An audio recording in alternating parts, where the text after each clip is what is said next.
ರಾಜ್ಯದಲ್ಲಿ ಮುಂಗಾರು ಮಳೆಯ ಅಬ್ಬರ ದಿನದಿಂದ ದಿನಕ್ಕೆ ಜಾಸ್ತಿ ಆಗ್ತಾ ಇದೆ. ಅದರಲ್ಲೂ ಕೂಡ ಕರಾವಳಿ ಭಾಗ ಜೊತೆಗೆ ಮಲೆನಾಡು ಭಾಗದಲ್ಲಂತೂ ವರುಣ ಅಬ್ಬರಿಸಿ ಬೊಬ್ಬೆರಿತಾ ಇದ್ದಾನೆ. ಸಾಲು ಸಾಲು ಅವಾಂತರಗಳನ್ನು ಕೂಡ ಸೃಷ್ಟಿ ಮಾಡ್ತಾ ಇದ್ದಾನೆ. ಹಾಗಾದ್ರೆ ರಾಜ್ಯದಲ್ಲಿ ಸತತವಾಗಿ ಸುರಿತಾ ಇರುವಂತಹ ಮಳೆ ಏನೆಲ್ಲ ಅವಾಂತರವನ್ನು ಸೃಷ್ಟಿ ಮಾಡ್ತಾ ಇದೆ, ಬನ್ನಿ ನೋಡ್ಕೊಂಡು ಬರೋಣ. ರಣಭೀಕರ ಮಳೆಗೆ ಕಾಫಿ ನಾಡಲ್ಲಿ ಅಲ್ಲೋಲ ಕಲ್ಲೋಲ. ಹೊರನಾಡು ಶೃಂಗೇರಿ ಪ್ರಮುಖ ರಸ್ತೆಯ ಸಂಪರ್ಕ ಕಟ್. ಕರುನಾಡಿನಲ್ಲಿ ವರುಣನ ಅಬ್ಬರ ಹೇಳತೀರದಾಗಿದೆ. ರಣಭೀಕರ ಮಳೆಗೆ ಕಾಫಿ ನಾಡಿನಲ್ಲಿ ಅಲ್ಲೋಲ ಕಲ್ಲೋಲವೇ ಸೃಷ್ಟಿಯಾಗಿದೆ. ಕೊಪ್ಪ ತಾಲೂಕಿನಾದ್ಯಂತ ಭಾರೀ ಮಳೆಯಾಗಿದ್ದು ಹೊರನಾಡು ಶೃಂಗೇರಿ ಪ್ರಮುಖ ರಸ್ತೆಯ ಸಂಪರ್ಕ ಕಡಿತವಾಗಿದೆ. ನಿರಂತರವಾಗಿ ಮಳೆ ಸುರಿತಾ ಇರುವುದರಿಂದ ಬೃಹತ್ ಮರಗಳೇ ರಸ್ತೆಗೆ ಬಿದ್ದಿದ್ದು ವಾಹನ ಸಂಚಾರ ಫುಲ್ ಅಸ್ತವ್ಯಸ್ತವಾಗಿದೆ.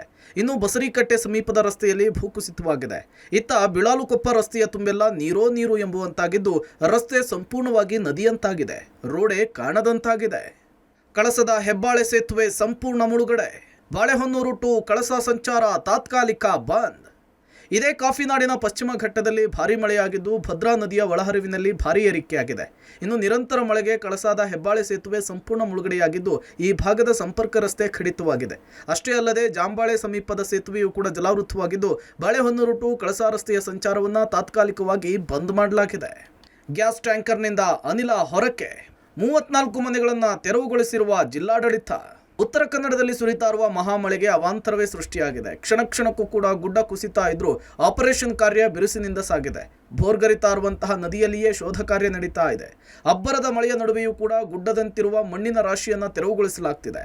ಇತ್ತ ಶೀರೂರು ಸಮೀಪದ ನದಿಯಲ್ಲಿ ಕೊಚ್ಚಿ ಹೋಗಿದ್ದ ಗ್ಯಾಸ್ ಟ್ಯಾಂಕರ್ ಸಗಡೆಗೇರಿಯಲ್ಲಿ ಪತ್ತೆಯಾಗಿತ್ತು. ಟ್ಯಾಂಕರ್ನಿಂದ ಗ್ಯಾಸ್ ಸೋರಿಕೆ ಆಗ್ತಾ ಇದ್ದ ಹಿನ್ನೆಲೆಯಲ್ಲಿ ನದಿಗೆ ಗ್ಯಾಸ್ ಅನ್ನು ಬಿಡಲಾಗಿದೆ. ಮುಂಜಾಗ್ರತಾ ಕ್ರಮವಾಗಿ 34 ಮನೆಗಳನ್ನು ಜಿಲ್ಲಾಡಳಿತ ತೆರವು ಮಾಡಿದೆ.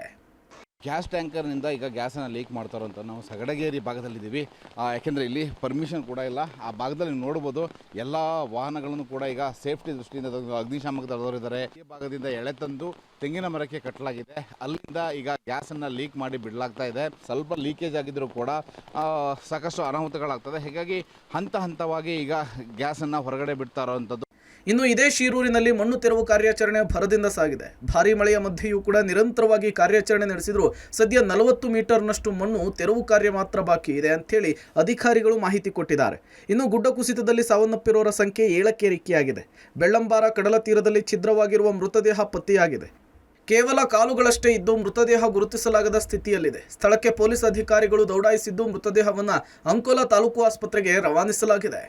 ಅಂಕೋಲಾ ತಾಲೂಕಿನ ಸಿರೂರು ಬಳಿಯ ಗುಡ್ಡ ಕುಸಿತ ಪ್ರಕರಣಕ್ಕೆ ಸಂಬಂಧಿಸಿದಂತೆ ಅಧಿಕಾರಿಗಳು ಮತ್ತು ಸಿಬ್ಬಂದಿ ಸಾಕಷ್ಟು ಪ್ರಯತ್ನವನ್ನು ಮಾಡ್ತಾ ಇದ್ದಾರೆ. ಇಲ್ಲಿ ದೃಶ್ಯಗಳನ್ನು ನೋಡ್ಬೋದು. ಒಂದು ಕಡೆ ಒಂದು ಗುಡ್ಡವನ್ನೇ ಸಾಗಾಟ ಮಾಡಬೇಕಾಗಿದೆ, ಅಷ್ಟು ಚಾಲೆಂಜ್ ಇರುವಂಥದ್ದು. ಆದರೂ ಕೂಡ ಸಿಬ್ಬಂದಿ ಸತತ ಪ್ರಯತ್ನವನ್ನು ಮಾಡ್ತಾ ಇದ್ದಾರೆ. ಕಳೆದ 2 ದಿನಗಳಿಂದ ಪ್ರಕೃತಿ ಸ್ವಲ್ಪ ಎಲ್ಲೋ ಮುನ್ಸ್ಕೊಂಡಿದೆ ಅಂತ. ಯಾಕಂದರೆ ಮಳೆ ಇವತ್ತು ಅಧಿಕ ಪ್ರಮಾಣದಲ್ಲಿ ಸುರಿತಾ ಇದೆ. ಆದರೂ ಸಹ ಇವತ್ತು ಕೆಲಸವನ್ನು ನಿಲ್ಲಿಸಿಲ್ಲ. ಯಾಕಂದರೆ ಈ ಒಂದು ರೋಡ್ ಕ್ಲಿಯರ್ ಮಾಡಬೇಕು, ಅದರ ಒಳಗಡೆ ಬಾಡೀಸ್ ಇರ್ಬೋದು ಅಥವಾ ವಾಹನಗಳು ಯಾವಿದ್ದಾವೆ ಅದನ್ನು ಐಡೆಂಟಿಫೈ ಮಾಡಬೇಕು ಅನ್ನೋ ನಿಟ್ಟಿನಲ್ಲಿ ಎರಡೂ ಬದಿಯಿಂದ ಕೆಲಸ ಈಗ ಆರಂಭವಾಗಿದೆ. ಈಗ ನಾಳೆ 1 ಗಂಟೆ ಅಷ್ಟಿಗೆ ಈ ಒಂದು ರೋಡ್ ಕ್ಲಿಯರ್ ಮಾಡುವಂಥದ್ದು IRB ಆಗಿರ್ಬೋದು ಮತ್ತು ಸಿಬ್ಬಂದಿಗಳು ಹೇಳ್ತಾ ಇರುವಂಥದ್ದು. ರೈಲ್ವೆ ಹಳಿ ಮೇಲೆ ಬಿದ್ದ ಅರಳಿ ಮರ. ಇನ್ನು ಮಲೆನಾಡಿನಲ್ಲಿ ಗಾಳಿ ಸಹಿತ ಧಾರಾಕಾರವಾಗಿ ಮಳೆ ಆಗ್ತಾ ಇರೋದ್ರಿಂದ ಬೃಹತ್ ಮರವೊಂದು ರೈಲ್ವೆ ಹಳಿಗಳ ಮೇಲೆ ಬಿದ್ದು ರೈಲು ಸಂಚಾರದಲ್ಲಿ ವ್ಯತ್ಯಯವಾದಂತಹ ಘಟನೆ ಶಿವಮೊಗ್ಗ ಜಿಲ್ಲೆಯ ಹೊಸನಗರ ತಾಲೂಕಿನ ಅರಸಾಳು ಬಳಿಯ ಬಟಾಣಿ ಜೆಡ್ಡು ಎಂಬಲ್ಲಿ ನಡೆದಿದೆ. ಮರ ಬಿದ್ದ ಪರಿಣಾಮ ವಿದ್ಯುತ್ ತಂತಿಗಳು ಹಾನಿಯಾಗಿದೆ. ಒಟ್ಟಾರೆ ನಿರಂತರವಾಗಿ ಮಳೆ ಆಗ್ತಾ ಇರೋದ್ರಿಂದ ಮುಂಜಾಗ್ರತಾ ಕ್ರಮವಾಗಿ ಕೊಡಗು, ಶಿವಮೊಗ್ಗ ಜಿಲ್ಲೆ, ಹೊಸನಗರ, ಉಡುಪಿ ಜಿಲ್ಲೆಯ ಹಲವೆಡೆ ಅಂಗನವಾಡಿ ಶಾಲಾ ಕಾಲೇಜುಗಳಿಗೆ ನಾಳೆ ರಜೆಯನ್ನ ಘೋಷಣೆ ಮಾಡಲಾಗಿದೆ. Bureau report, public TV.